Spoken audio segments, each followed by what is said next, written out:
करतारपुर राहदारी खत्ते की तारीख बदलने जा रहा है। शेख रशीद का वीडियो बयान सामने आया है।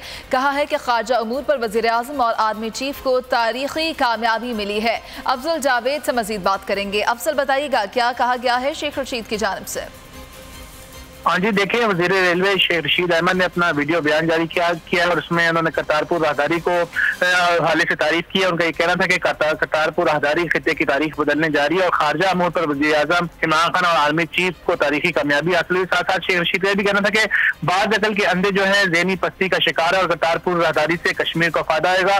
और बाबा गुरु नानक के 550वें जन्मदिन को अल्लामा इकबाल के जन्मदिन से मनाने वाले अकल के अंधे हैं और इन लोगों की सोच पर मातम नहीं किया जा सकता है। साथ साथ शेख रशीद का भी कहना था कि अदलिया का मुतनाज़ा बनाकर किसकी खिदमत की जा रही है और जो अपोजिशन वाले हैं ये अपनी जाल में फंसेंगे और इनको नाकामी का मुंह देखना पड़ेगा और कामयाबी कश्मीरियों की आजादी का मुकद्दर बनेगी और पाकिस्तान आगे और तरक्की की तरफ बढ़ेगा। जी सही, बहुत शुक्रिया अफजल आपका। शेख रशीद का क्या कहना था, आइए वो देख लेते हैं। आगे जाएगा। करतारपुर कॉरिडोर खित्ते की तारीख बदलने जा रहा है और जो खारजा अमूर पर ये कामयाबी इमरान खान को और कमर जावेद बाजवा को पाकिस्तान के लिए हासिल हुई है, ये एक तारीखी मार्का है।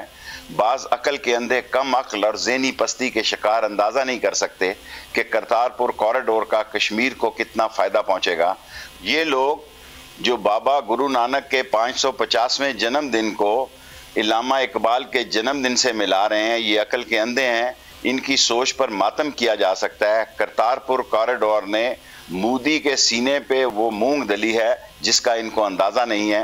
ये अदलिया को मुतनाज़ा बनाकर किसकी खिदमत कर रहे हैं और इस इंतशार और खलफशार की वजह से मुल्क को क्या नुकसान पहुँचेगा। बिल आखिर ये अपने ही जाल में फंसेंगे और ये नाकामी का मुंह देखेंगे। कामयाबी कश्मीरियों की आज़ादी का मुकद्दर